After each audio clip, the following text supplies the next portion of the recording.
je ne vais pas rentrer dans le détail, mais je pense que le but surtout, c'est que vous compreniez en quoi finalement faire de la finance, c'est utile à la fois quand on va du côté des entreprises que lorsque l'on va du côté des marchés financiers. Finalement, les deux fonctionnent ensemble, les deux ont besoin l'un de l'autre. Et il y a des métiers, effectivement, des deux côtés. Il y a des métiers du côté de l'entreprise, des métiers financiers du côté de l'entreprise, et il y a évidemment des métiers financiers aussi du côté des marchés.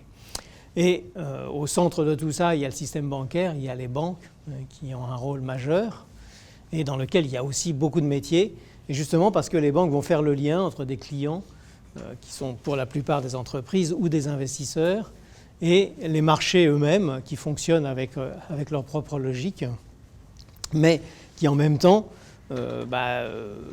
sont justement le lieu où vont se retrouver les investisseurs, les entreprises, parfois même des spéculateurs, entre guillemets. On aura l'occasion peut-être d'en dire un peu plus sur ce que sont ces fameux spéculateurs. En tout cas, des gens qui vont prendre des positions en fonction d'une anticipation de variation de prix. Et tout ça va se retrouver sur des marchés financiers, va travailler ensemble au sens où en train de s'échanger tout simplement des produits financiers sur ces marchés. Alors, mon propos, en fait, on va d'abord parler de la problématique de l'investissement et de la valeur de l'entreprise. Pourquoi ? Parce que c'est quand même ça qui est le moteur. Si les entreprises ont besoin d'argent sur les marchés financiers, c'est parce qu'elles ont besoin d'investir. Et que cet investissement représente ou peut représenter une valeur. Donc ça signifie que s'il y a une valeur, cette valeur, elle doit pouvoir s'échanger. Ensuite, il y a des gens qui vont détenir cette valeur parce qu'ils sont actionnaires, par exemple. Il y en a d'autres qui vont avoir envie, justement, de prendre le risque de cette entreprise, donc ils vont pouvoir s'échanger l'action avec eux, et ils vont aller sur des marchés financiers, justement, pour ça. Ensuite, on va traiter de la dette, puisqu'il y a un marché de la dette, et la plupart des marchés financiers, enfin, en termes de volume, les marchés financiers sont souvent des marchés de dette. Et en sachant que la dette, on peut se la procurer directement en allant voir les banques. En principe, les banques sont là pour ça aussi. Elles sont là pour octroyer des emprunts aux entreprises, la possibilité aux entreprises d'emprunter. Mais pas seulement. C'est-à-dire qu'il y a aussi un marché de la dette au sens où il y a des gens qui ont envie de prêter, il y en a d'autres qui ont envie d'emprunter. Ce n'est pas nécessairement les mêmes à un moment déterminé. La position peut être différente sur des moments différents. Et à tout moment, on doit pouvoir aussi s'échanger de la dette sur des marchés. Donc c'est en fait tout ce qui constitue le marché de la dette. Et puis on parlera ensuite du marché des fonds propres, puisque les entreprises vont aller chercher directement l'argent sous forme d'actions sur des marchés de fonds propres, qui sont des marchés créateurs de richesse. C'est-à-dire c'est là effectivement où se crée la richesse, en tout cas où se cristallise la création de richesse, même si bien entendu ce qui fait l'augmentation de valeur vient de l'investissement des entreprises. Mais là où ça va se monétiser, en fait, c'est sur les marchés financiers, et notamment sur les marchés de fonds propres. On fera bien la distinction entre des marchés qui sont des marchés de création de richesse, c'est le cas par exemple des marchés d'actions, d'autres marchés comme les marchés dérivés, par exemple, qui sont des marchés d'échange de risques, mais sur lesquels il n'y a pas de création de richesse. C'est-à-dire que celui qui perd ce qu'un autre a gagné. Ce sont des marchés à somme nulle, contrairement aux marchés de création de richesse dans lesquels il y a véritablement création de richesse, donc ce ne sont pas des marchés à somme nulle. Bien, donc voilà à peu près tous les sujets qu'on va aborder, assez rapidement bien entendu, mais ça permet, j'espère, de donner un bon panorama. Donc comme je vous l'ai dit, on va commencer par l'investissement et la valeur de l'entreprise. Et avec quelques petits préliminaires. On dit souvent que l'entreprise est au service de ses stakeholders, c'est-à-dire tous les gens qui ont quelque chose à faire avec l'entreprise, qui ont un lien avec l'entreprise. Et parmi les principaux stakeholders, on trouve les clients, les salariés, les actionnaires et les fournisseurs, qui ont donc chacun d'entre eux un point de vue différent par rapport à l'entreprise. Ils ne viennent pas dans l'entreprise pour les mêmes raisons. Les fournisseurs viennent pour vendre un bien, les clients pour acheter un bien produit par l'entreprise, les salariés pour y travailler, donc ils viennent chercher un endroit où ils vont pouvoir rendre service à l'entreprise, travailler, obtenir un salaire, et les actionnaires pour gagner de l'argent. Et lorsqu'on dit gagner de l'argent, ça veut dire en fait participer à la création de richesses faite par l'entreprise. C'est ça que ça signifie. Un actionnaire, c'est quelqu'un qui veut participer à la création de richesses et qui est prêt à mettre de l'argent dedans justement dans l'objectif, bien entendu, d'en récupérer un peu plus que ce qu'il a mis à l'initial. Donc il va accompagner l'entreprise dans son développement. Alors, si on regarde tout ça, évidemment, les clients, ça c'est des affaires de marketing, hein, c'est-à-dire tout ce qu'on va faire pour les clients, en principe, c'est quand même ce qui fait que on va définir une manière d'avoir une relation avec eux, ça va se faire par le biais du marketing, bien entendu. Ensuite, les salariés, là on est plutôt sur du droit, des RH, etc. Les fournisseurs, on est plutôt dans des fonctions d'achat, de logistique, etc. Donc la relation va se faire par le biais des achats et de la logistique. Et en fait, ceux qui intéressent directement les financiers, ce sont justement les actionnaires, parce que là, la relation avec eux va suivre une certaine logique, justement, qui est la logique financière. Alors, vous avez bien remarqué qu'ici, derrière ces choses-là, vous avez des programmes de formation, justement. Ce n'est pas pour rien que vous avez des programmes en marketing, comme le master de marketing, ou des programmes en droit, ou des programmes en achat, en logistique, etc., puisque ça va correspondre dans la réalité à des fonctions de l'entreprise.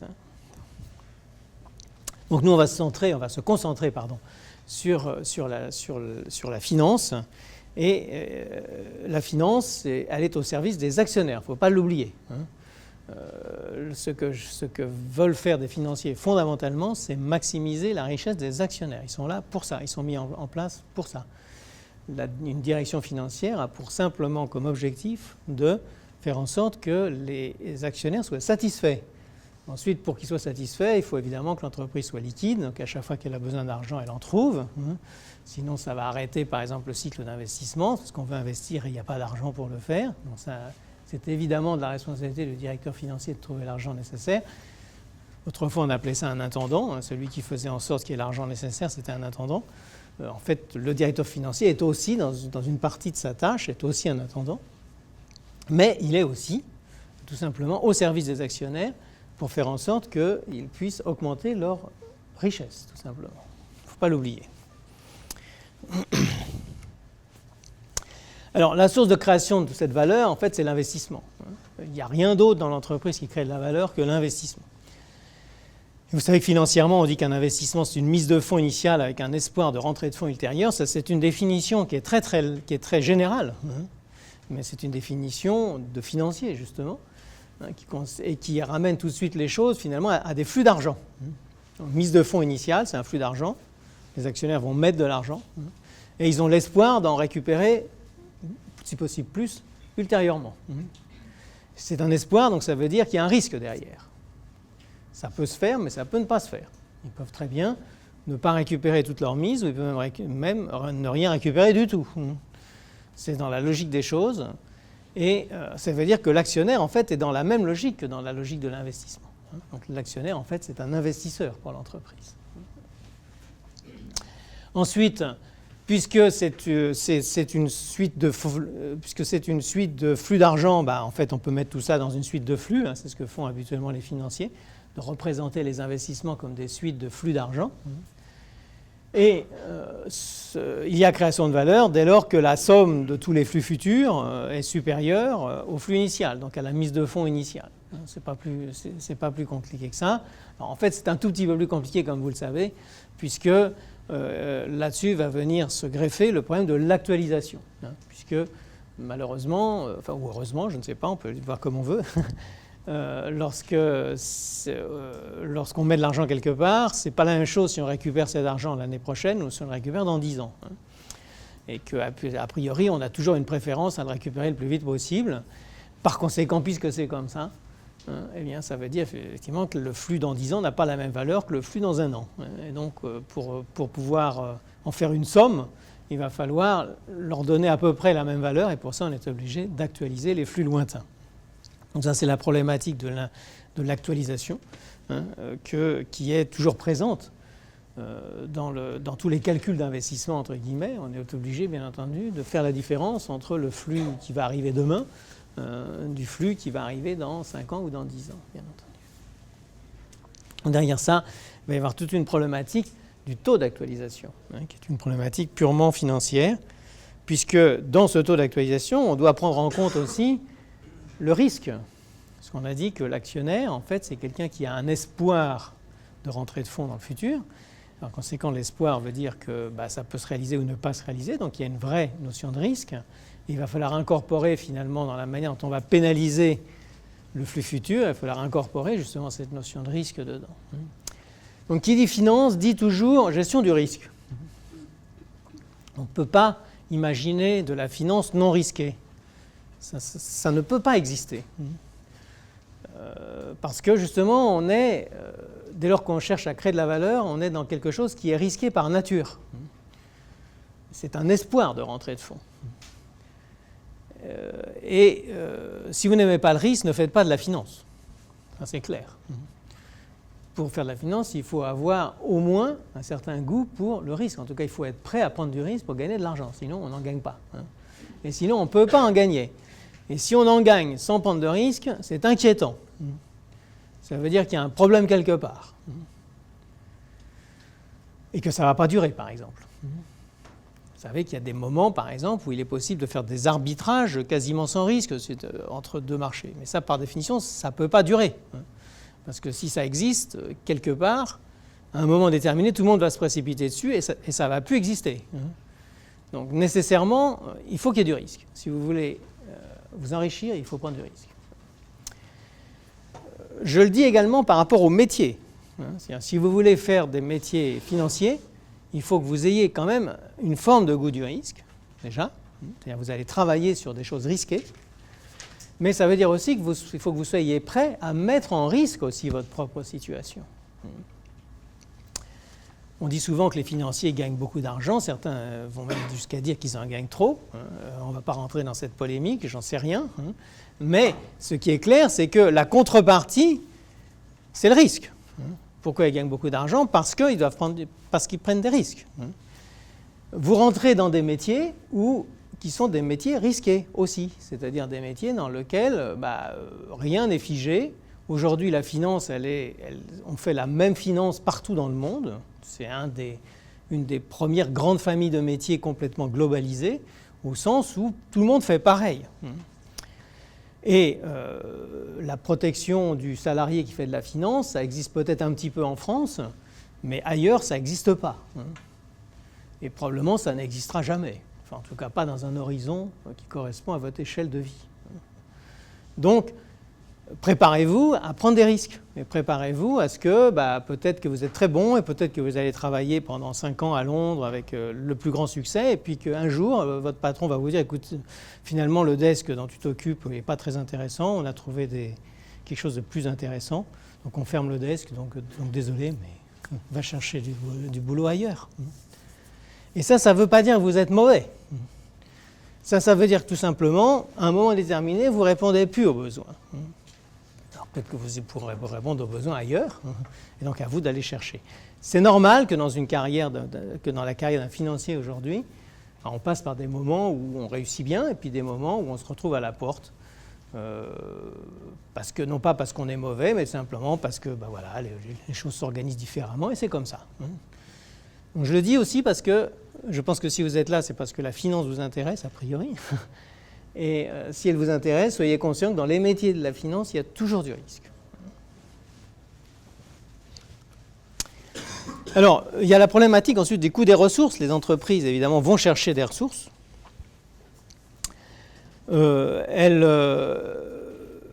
Ces ressources, elles ont tout un coût, que ce soit de la dette ou que ce soit des fonds propres.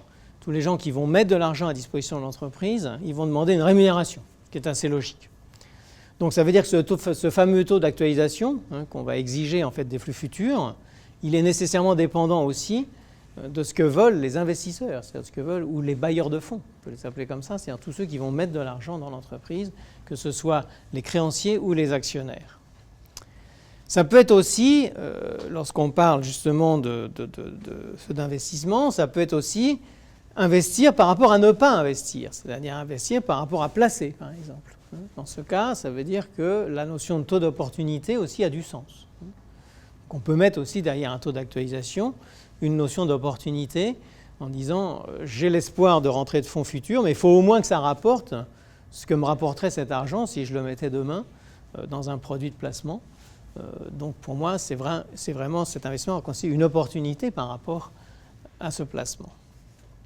Et de ce taux va dépendre la valeur créée, puisque ça veut dire qu'on va pénaliser les flux d'un taux d'actualisation. Plus on va mettre un taux important, plus évidemment, moins on va créer de richesse. Donc, de ce taux-là va dépendre aussi la valeur créée, y compris la valeur créée pour l'actionnaire.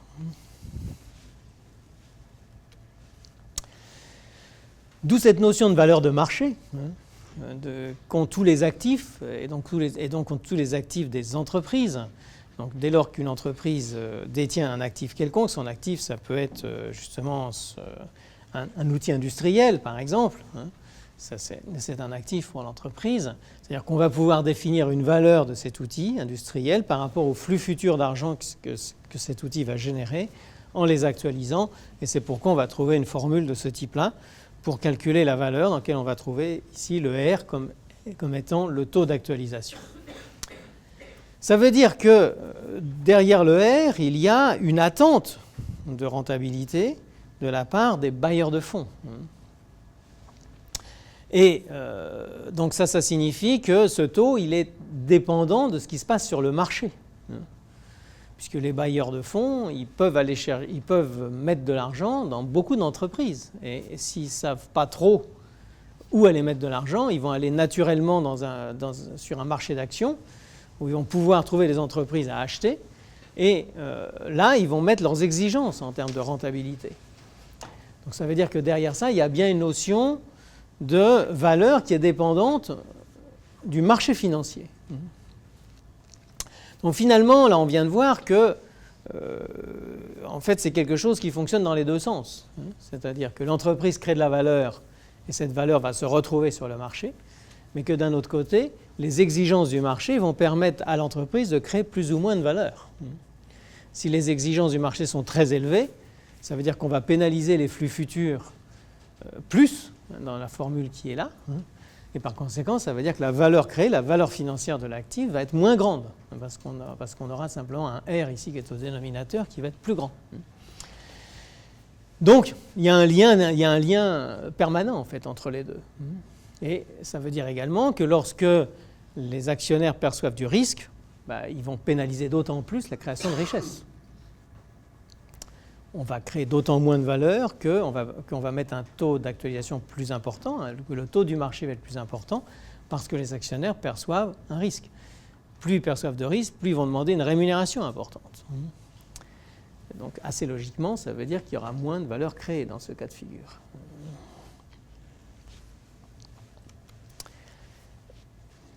Donc derrière, il y a un risque de taux en fait. Ça veut dire que tous les actifs détenus par les entreprises sont dépendants d'un taux. Ce taux étant justement un taux de marché. Alors bon, les financiers, comme toujours, créent des concepts, et notamment par rapport à ça, ils ont créé un concept de sensibilité, donc sensibilité de la valeur d'un actif à la variation du taux. Et on voit bien que suivant les actifs, quand les taux d'intérêt montent ou quand les taux de marché montent, tous les actifs ne réagissent pas de la même manière sur le marché. Il y en a qui vont baisser plus les uns que les autres. Donc ça veut dire qu'il y a bien une notion de sensibilité derrière. Et cette sensibilité, ici on en a une mesure. Là encore, c'est une mesure mathématique. Mais c'est utile d'être capable aussi de mesurer cette sensibilité. Parce que c'est cette sensibilité-là qui va en fait constituer le risque pour l'investisseur. Si vous investissez dans une entreprise qui est peu sensible au taux d'intérêt, quoi qu'il se passe sur le marché, ça va avoir relativement peu d'impact sur la création de richesse de l'entreprise. Si en revanche vous investissez dans une entreprise qui est très sensible à la variation des taux, justement une petite hausse sur les taux d'intérêt, par exemple, va faire baisser beaucoup la valeur. Ou réciproquement, une petite baisse sur les taux d'intérêt va faire monter beaucoup la valeur. C'est-à-dire que vous avez affaire à une entreprise qui est très sensible à la variation des taux. Donc on voit bien là qu'il y a des notions qui relient de manière fondamentale en fait l'activité des entreprises avec les taux de marché. Là on est au cœur de la finance. La finance c'est toujours cette relation justement entre les marchés financiers et les entreprises. Ensuite, la valeur financière, justement, est une fonction convexe du taux. Donc ça, c'est important aussi de bien le réaliser, que dans la formule qu'on vient de voir, en fait, on a affaire à une fonction convexe. Et comme c'est une fonction convexe, ça veut dire que elle n'est pas linéaire. Et donc, une augmentation du taux crée moins de valeur qu'une baisse du taux, détruit moins de valeur qu'une baisse du taux crée de valeur. C'est ça que ça signifie. C'est ça, c'est parce que justement la fonction est convexe. Et que ce n'est pas la même chose, puisque la convexité est comme ça, ce n'est pas la même chose si on se situe ici, c'est-à-dire que la réactivité en fait de la valeur n'est pas la même ici que ici, parce que justement là encore la fonction est convexe. Bien, c'est une propriété, mais c'est une propriété importante des valorisations. Évidemment, tout ça donne lieu derrière à toutes sortes de calculs financiers, et notamment sur les produits, puisque n'importe quel produit peut se concevoir comme un investissement. Et donc sur tous les produits financiers, la sensibilité au taux d'intérêt et la convexité de la valeur, qui va être donc plus ou moins creuse, la convexité c'est ça que ça veut dire, donne une propriété au produit qui va intéresser plus certains que d'autres, etc. Donc tout ça, voilà ce qu'il faut apprendre quand on fait de la finance. Il faut apprendre de ça aussi. Donc apprendre à comprendre les produits aussi par leur sensibilité à la variation du taux. La crise financière, vous en avez tous entendu parler, même si elle commence à dater un petit peu. Aujourd'hui, on est dans l'après-crise financière, mais on n'est plus vraiment dans la crise elle-même. Et dans la crise financière, on a eu en fait beaucoup de problèmes qui sont nés du fait que quelques changements dans quelques paramètres ont complètement bouleversé les valeurs. Et ça a eu des impacts très importants. Donc on avait construit des produits justement qui étaient très sensibles à ça. Et donc très sensibles à l'augmentation du risque. Donc, dès lors qu'il y a eu perception d'un risque qui jusqu'alors n'avait pas été perçu, ça a fait augmenter considérablement l'exigence des actionnaires ou l'exigence des investisseurs par rapport à ce type de produit. Et du coup, la valeur s'est effondrée. C'est passé notamment avec les produits immobiliers qui avaient été vendus aux États-Unis à des gens qui avaient relativement peu de moyens pour pouvoir sortir de ce marché, c'est-à-dire pouvoir revendre leurs biens immobiliers, notamment. On leur avait vendu du crédit qui notamment était un crédit sur lequel les intérêts étaient progressifs. Donc ça veut dire que les taux d'intérêt allaient augmenter. Et a priori, quand les taux d'intérêt se mettent à augmenter dans le temps, s'ils ont financé un actif avec ça, ça veut dire que les flux qu'ils vont recevoir, finalement, vont baisser en valeur. Bon, ça, on pouvait s'y attendre, on le savait que c'était comme ça. Bon, après, la distorsion du système a fait que ceux qui ont vendu ce crédit n'étaient pas nécessairement ceux qui ensuite en assumaient les propriétés, justement les propriétés financières. Et donc, ceux qui assumaient le risque n'étaient pas nécessairement les mêmes que ceux qui avaient vendu. Donc, quand on fait ça, c'est très dangereux comme mode de fonctionnement. En principe, le vendeur, il doit assumer quand même ce qu'il vend. Lorsque vous achetez quelque chose, vous aimez le service après-vente en général. Vous assurez en tout cas qu'il y a un service après-vente. Là, en fait, on avait organisé les choses de manière à ce qu'il n'y en ait pas. Donc celui qui vend, une fois qu'il a eu sa commission sur le fait qu'il est arrivé à vendre un crédit, il était ravi et surtout il n'assumait pas les risques qui étaient liés justement au crédit qu'il avait vendu sur le marché. Donc en fait on voit bien que la bonne maîtrise de ça aussi c'est important.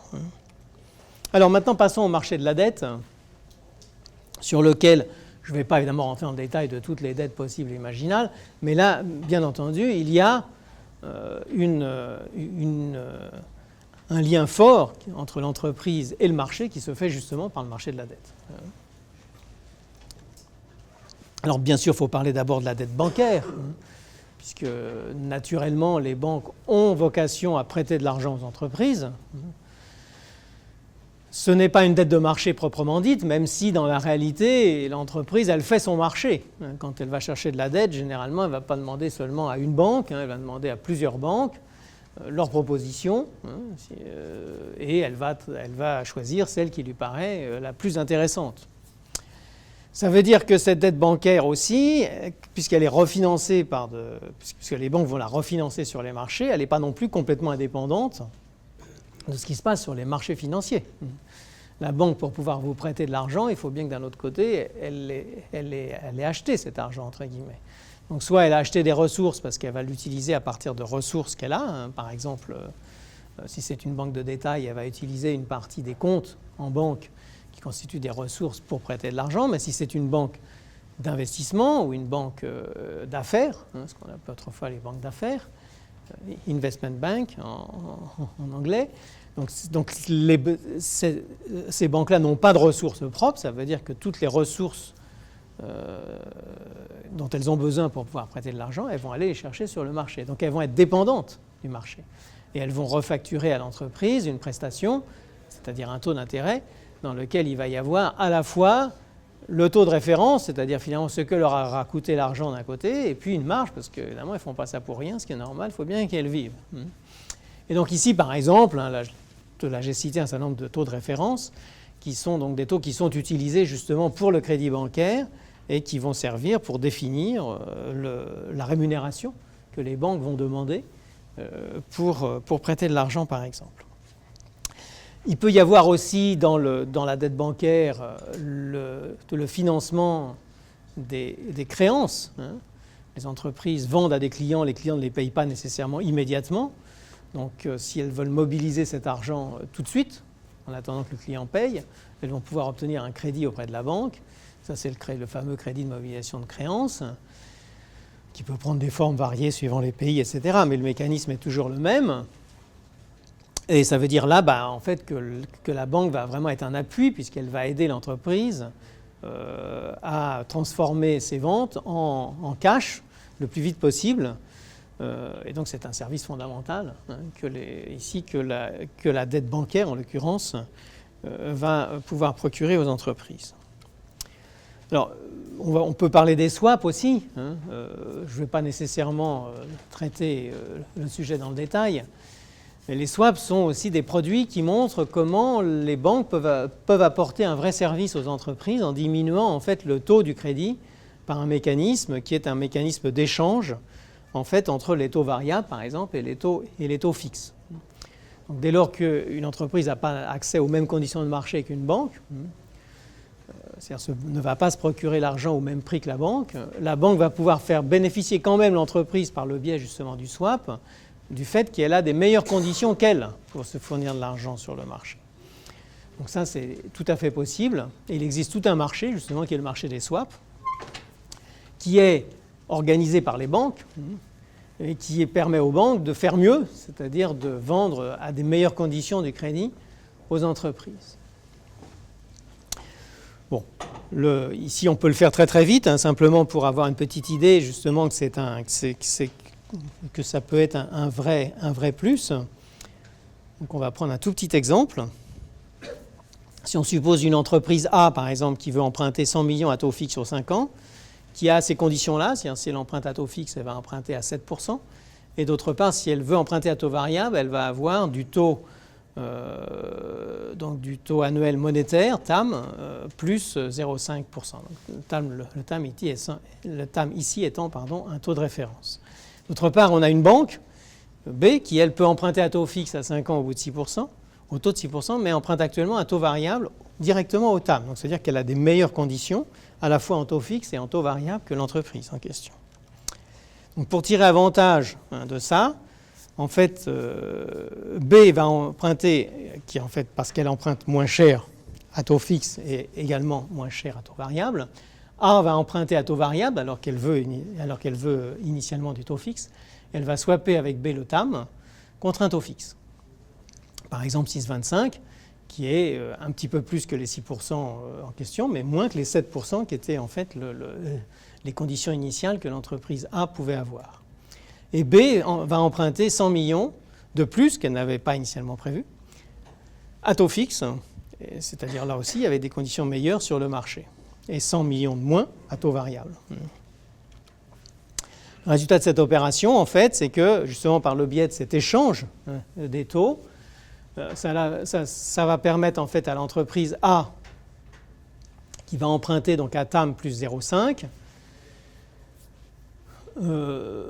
et qui va swapper, donc qui va recevoir le TAM de la part de la banque, plus 6,25, qui va être les conditions de taux fixe. Donc finalement, ça veut dire qu'elle va avoir globalement un emprunt qui va lui coûter 6,75, donc 6,25 plus 0,5.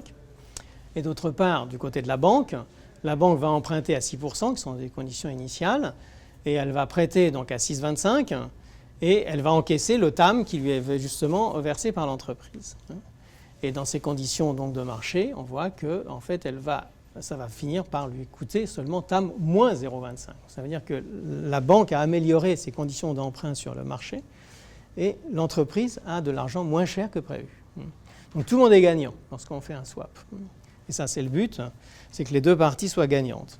Donc c'est un exemple de montage financier, là où les financiers vont travailler sur quelque chose qui va permettre de rendre un meilleur service finalement à tout le monde.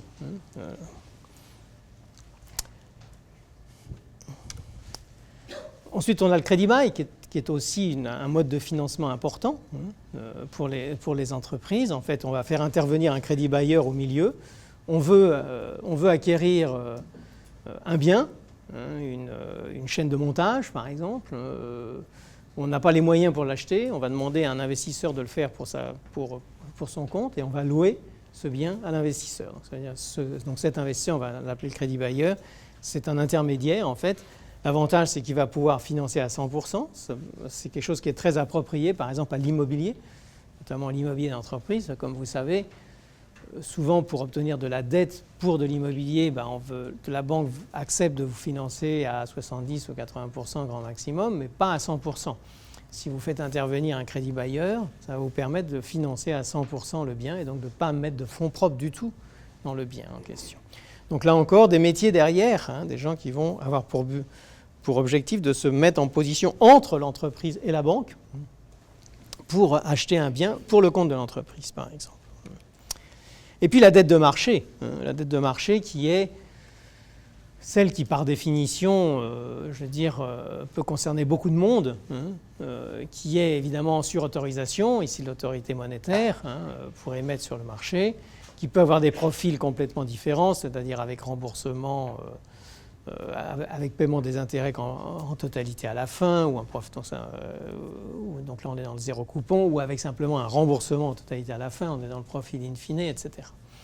Et là on va trouver un certain nombre de produits de marché qui constituent ce qu'on appelle le marché monétaire, c'est-à-dire le marché à court terme. Aujourd'hui, à la fois les banques et les entreprises qui font appel au marché financier ont le droit d'aller chercher directement des ressources sur le marché monétaire.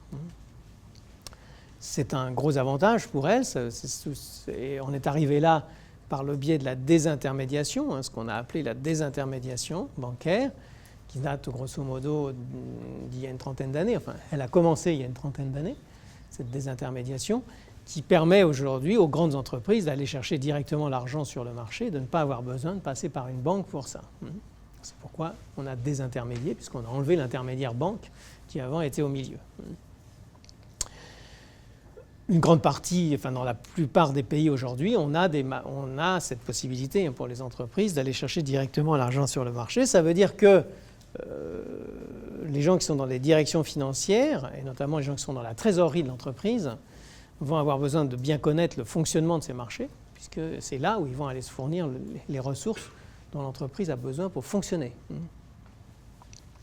Donc tous les métiers de trésorerie, de trésorerie d'entreprise, sont des métiers qui ont trait à ces produits-là, justement, à ces produits du marché monétaire. Ensuite, on a le marché obligataire, qui est un marché beaucoup plus sur le long terme, qui concerne les emprunts à long terme, également sur le marché. Sur ces marchés-là, on va trouver à la fois comme emprunteur à la fois l'État, et ça, c'est facile aujourd'hui d'être conscient que l'État est un gros intervenant sur le marché obligataire, parce qu'il emprunte beaucoup d'argent en permanence. Donc ça, c'est par le biais des OAT. Mais aussi, toutes les entreprises empruntent également de l'argent sur ce marché-là, et donc sur des échéances qui peuvent être assez longues, qui peuvent aller jusqu'à 10 ou 15 ans. Et là interviennent les agences de notation. Les agences de notation, dont vous savez l'importance, dont on a critiqué beaucoup le rôle pendant la crise financière, dont on a dit finalement elles n'ont pas perçu le risque, elles n'ont pas dit au marché que certains produits étaient des produits à risque alors qu'elles auraient dû le faire. Vous voyez qu'il y a même eu encore des transactions. Il y a eu une transaction il y a quelques jours de Standard & Poor's justement par rapport au conflit qu'il avait avec la justice américaine. Finalement, il s'est mis d'accord. Ils sont prêts à payer une amende quand même substantielle pour ça. Enfin, la manière dont on fait aux États-Unis pour arrêter toutes les procédures.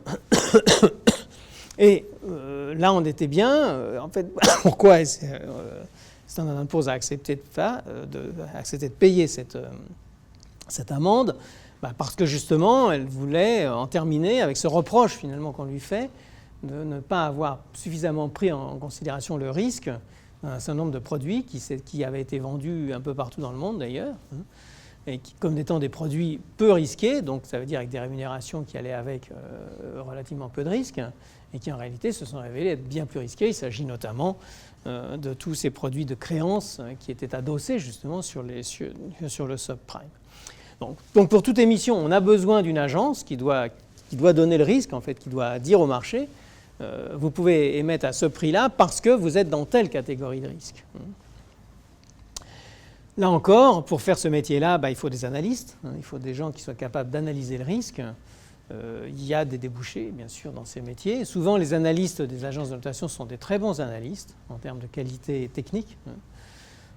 Et le reproche qu'on leur fait, en fait, est un reproche, si j'ose dire, systémique. C'est-à-dire que par système, les agences de notation s'interdisent d'utiliser une autre information que l'information publique. Donc elles disent, tant qu'il n'y avait pas d'indicateur sur le marché qui nous faisait percevoir ce qui a été le problème de la crise financière, nous ne pouvions pas l'intégrer dans nos notes.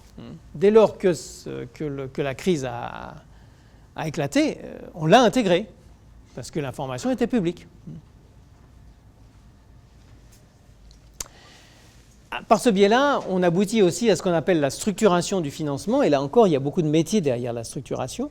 C'est-à-dire, une entreprise, lorsqu'elle a besoin d'emprunter de l'argent sur le marché, elle peut faire des tranches de risque. Elle peut dire finalement, il y a une partie de mon emprunt qui n'est pas trop risquée et que je vais pouvoir faire noter justement avec une bonne note auprès des agences de notation, qui va concerner finalement tous les gros investisseurs qui cherchent à prêter sans risque. Donc, par exemple, à la manière de Standard & Poor's du AAA, par exemple. Et puis, il y a une partie de risque, il y a une partie de dette qui est beaucoup plus risquée, sur laquelle j'aurai une note évidemment nettement moins bonne du point de vue de l'agence de notation, mais qui va être beaucoup mieux rémunérée. Alors, pour faire ce qu'on appelle la structuration, c'est-à-dire pour établir quelle est la tranche sans risque et la tranche risquée, ou les tranches risquées qu'on va émettre, on a besoin de structureurs pour faire ça, c'est-à-dire de gens qui vont en fait faire une analyse du risque et qui vont pouvoir vendre ces différentes tranches de risque à des investisseurs différents. Donc vous avez de la structuration qui se fait au niveau de celui qui va concevoir les tranches de risque, puis vous avez des gens qui vont le faire ensuite concrètement sur le marché, notamment s'ils interviennent pour le compte de clients qui cherchent de la dette, donc ils vont aller chercher des investisseurs différents suivant les tranches. Donc il y a à la fois des métiers de marché et des métiers de conception, donc des métiers beaucoup plus corporate, qui est sur la manière dont on va organiser sa dette, si on veut faire appel à la structuration. Dernier point, le marché des fonds propres. Et là encore, l'entreprise, par définition, a besoin d'actionnaires, et de ces actionnaires, elle va aller les chercher justement sur les marchés d'actions, qui sont donc des marchés de fonds propres. C'est simplement un petit descriptif des différentes bourses internationales, et qui représentent aussi des volumes un peu différents. Ici, c'est la capitalisation boursière en milliards d'euros de chacune de ces places. Donc vous voyez que New York reste quand même un tiers, à peu près un tiers des actions quand même sont sur le marché américain. Donc, enfin même plus que ça, puisqu'il y a non seulement le New York Stock Exchange, mais aussi le Nasdaq. Donc on est presque à la moitié en fait qui sont sur le marché américain. Ensuite on a, si j'ose dire, le reste du monde, dans lequel on voit qu'il y a aujourd'hui à la fois l'Europe et certains pays d'Asie. Donc, vous trouvez ici Nice Euronext Europe, par exemple, qui représente donc les 3 bourses de Paris, Amsterdam et Lisbonne. Vous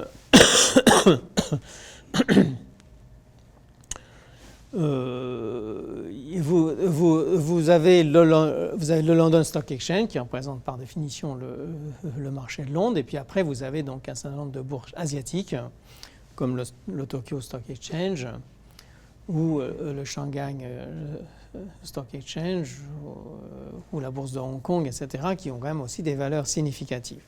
Sur tous ces marchés-là, il y a bien sûr des jobs pour les financiers. Ce n'est pas pour rien que justement ces endroits-là, qui sont nommés derrière ces bourses, sont justement des places financières. Et donc des endroits où on peut travailler quand on fait de la finance. Ce qui veut dire qu'à contrario, si on veut faire de la finance en dehors de ces places-là, ça commence à devenir plus compliqué. Parce que ça, c'est vraiment les endroits où ça se passe.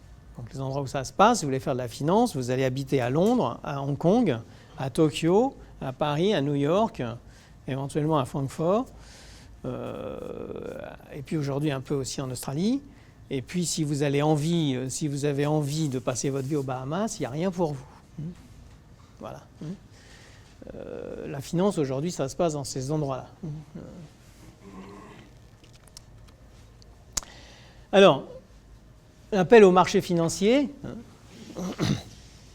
on y fait appel de différentes façons, soit par l'introduction en bourse, ça veut dire qu'une entreprise ne faisait pas encore appel au marché financier, puis elle décide de faire appel au marché financier, donc ça va donner lieu à une IPO, donc une introduction en bourse, dans laquelle une partie donc, des actions va être mise sur le marché, va être vendue aux investisseurs, qui sont aujourd'hui essentiellement des professionnels. Il faut être conscient que sur le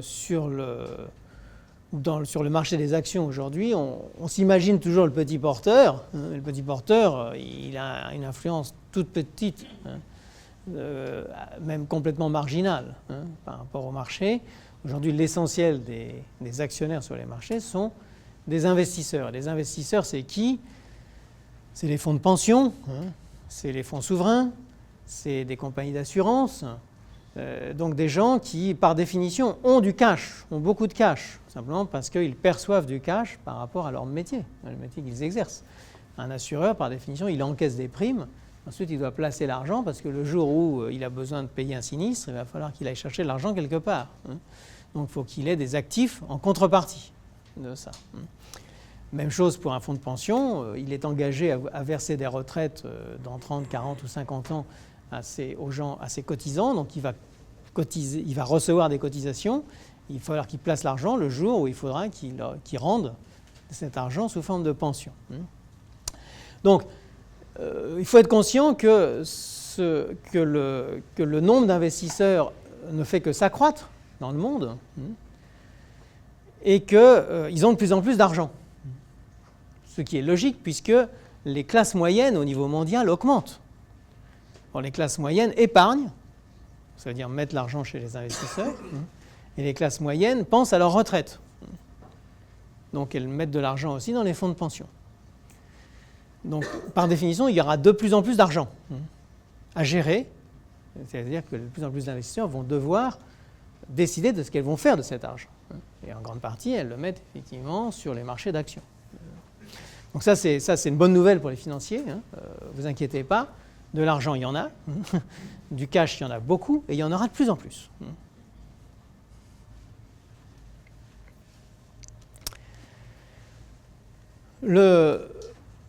Les émissions... Pardon, excusez-moi, j'ai été un peu trop vite. On n'a pas parlé de l'augmentation de capital. Bon, les entreprises peuvent aussi, à un moment déterminé, pour s'accroître, pour faire une acquisition, pour acquérir un concurrent, par exemple, ou autre, aussi faire appel au marché financier, donc par le biais d'une augmentation de capital. Ça, ce sont des opérations techniques qui vont se préparer en général au niveau des banques, qui vont proposer en fait là, elles sont dans un rôle de conseil. Elles vont proposer à leurs clients de dire par rapport à l'investissement que vous voulez faire, nous pensons que la bonne solution, c'est d'émettre des actions. On va vous aider à les émettre sur le marché. On va vous faire toute la communication vis-à-vis du marché. On va vous donner une valeur possible aussi, à quel prix vous allez émettre ces nouvelles actions. Donc en fait, ça veut dire que tout ça, elles vont avoir un rôle de conseiller derrière. Puis ensuite, on va vous aider à faire le placement de l'argent, c'est-à-dire arriver à vendre. Et éventuellement, on va même s'engager à ce que si dans un délai assez court, on n'a pas tout vendu sur le marché, nous, on va l'acheter à votre place et puis on se débrouillera. Et du coup, on va évidemment facturer ce service, mais malgré tout, c'est aussi une assurance que de toute façon, on va trouver les investisseurs. Donc ça, c'est l'augmentation de capital. Donc tous les métiers qu'on appelle les métiers d'origination dans les banques consistent à ça, c'est-à-dire à aller chercher les bonnes solutions et donc du coup à aller monter, c'est pourquoi on l'appelle origination, à monter des opérations financières pour les entreprises en les conseillant sur les opérations qui sont les plus opportunes pour elles et en faisant le travail derrière qui les aide à faire ces opérations justement. Parmi ces émissions, il peut y avoir aussi des émissions hybrides. Qu'est-ce qu'on entend par hybride ? Ça veut dire que par nature, ce ne sont ni véritablement des fonds propres, ni véritablement de la dette.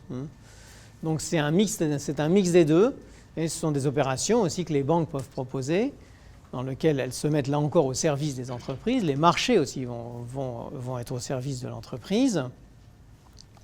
Et on va faire par exemple des obligations convertibles en actions, donc ça veut dire que ce sont des obligations, mais au lieu d'être remboursées en tant qu'obligations, on va rembourser sous forme d'actions. Donc ça veut dire qu'elles sont convertibles en actions. Et pour convertir, il faut évidemment rentrer dans une logique que le cours monte, c'est-à-dire que c'est plus intéressant pour l'obligataire de devenir actionnaire. Et donc du coup, il va dire, plutôt que de garder mon obligation, je vais la convertir en action. Par exemple.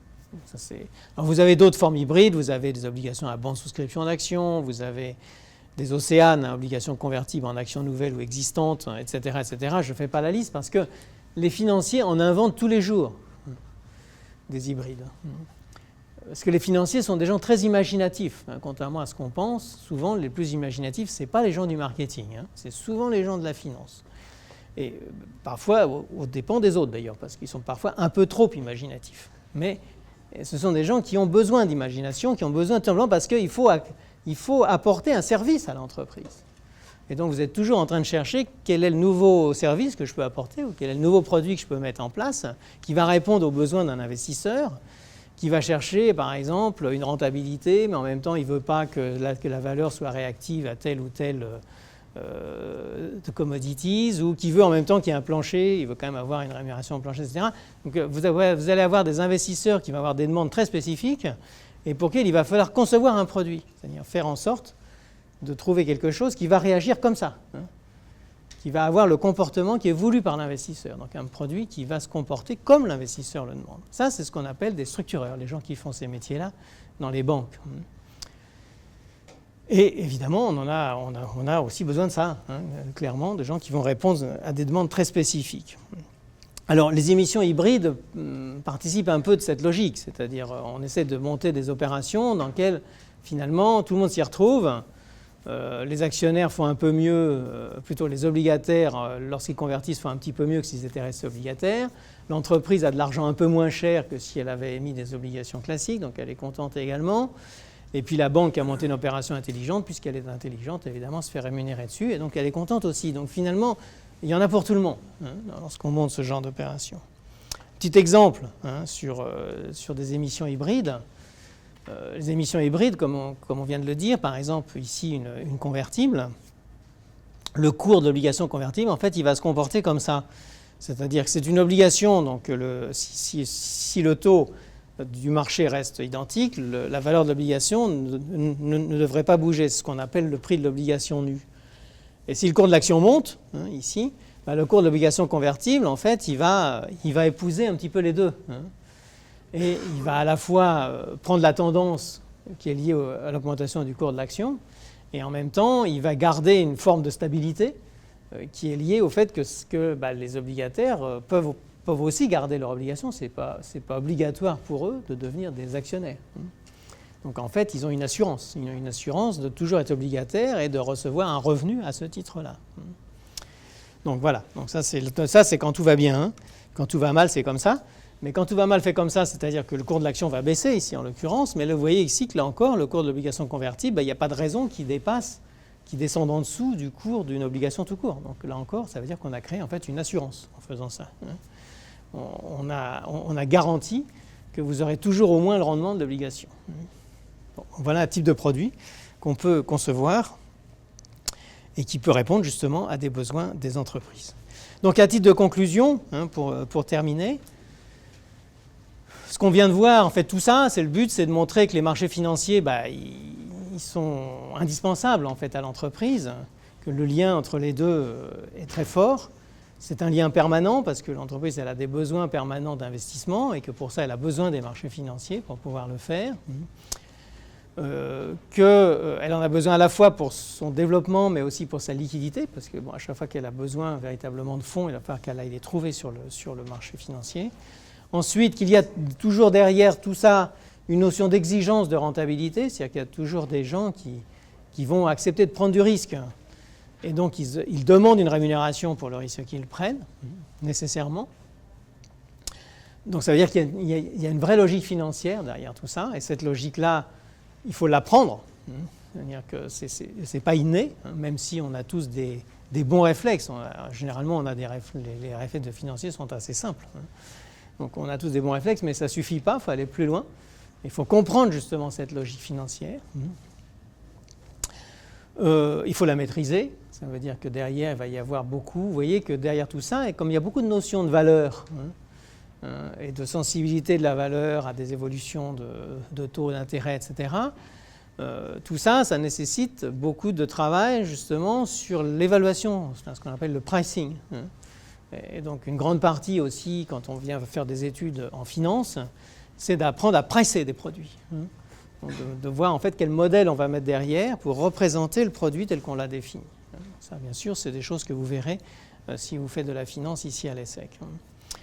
Et les marchés peuvent permettre aux investisseurs, aux banques d'échanger des risques. Et là, on n'a pas du tout parlé. Et donc, je consacre les 2 dernières minutes à ça. Là, on a vu en fait des marchés qui étaient des marchés dans lesquels il y a le marché de la dette ou le marché des fonds propres dans lequel il y a création de valeur. Mais ensuite, il y a toute une, d'autres marchés très importants qui sont les marchés d'échange de risques. Simplement parce que dès lors que je détiens un actif, je détiens aussi le risque qui est associé à cet actif. Bon, je peux très bien avoir quelqu'un en face qui veut prendre le risque symétrique. Donc, pourquoi ne pas lui échanger le produit puisqu'il veut prendre le risque symétrique. Et donc, pourquoi ne pas organiser un lieu sur lequel vont pouvoir s'échanger ces risques? Ça s'appelle des marchés dérivés. Donc là, vous allez trouver tous les marchés de dérivés, les marchés d'options, par exemple, qui sont des marchés de dérivés. Quelqu'un qui a une option d'acheter une action, ça veut dire qu'il a le droit d'acquérir une action à un prix déterminé, à une échéance déterminée ou avant une échéance déterminée. Mais vous pouvez très bien avoir un autre qui a exactement la position inverse. Et donc, vous allez pouvoir lui vendre justement cette option parce que lui, il a la position inverse. Et le marché sur lequel va s'échanger ce droit, d'acquérir ou de ne pas acquérir, c'est justement un marché dérivé. Donc on a également besoin des marchés dérivés. Seulement, les marchés dérivés sont plus spéculatifs que les autres. Pourquoi? Parce que ça veut dire qu'on peut prendre des positions sans avoir besoin nécessairement de détenir l'actif sur les marchés dérivés. Donc on peut vendre un risque sans le détenir encore. Du coup, ça veut dire qu'il peut y avoir plein de gens là qui finalement ont des positions spéculatives, entre guillemets. Donc c'est des marchés qui sont plus volatiles, qui vont réagir encore plus fortement aux conditions de marché que les autres, mais qui sont aussi très intéressants, sur lesquels on va trouver des produits très intéressants, et des produits dont on a besoin. Parce que souvent on reproche à la finance de chercher à gagner de l'argent. Bon, les gens qui travaillent dedans, c'est un peu normal qu'ils aient envie de gagner de l'argent, mais faut être conscient que les investisseurs, c'est-à-dire ceux qui sont présents sur les marchés, aussi bien sur les marchés de création de richesse que sur les marchés dérivés, en réalité, c'est vous et moi. Parce que derrière les gros investisseurs, c'est nous. Les fonds de pension, c'est nous. Les assureurs, c'est nous. C'est nous qui voulons couvrir les risques. C'est nous qui voulons protéger nos retraites. Donc ce n'est pas le grand capital. Le grand capital n'existe pas. Dans le grand capital, c'est nous. Il ne faut pas l'oublier. Voilà.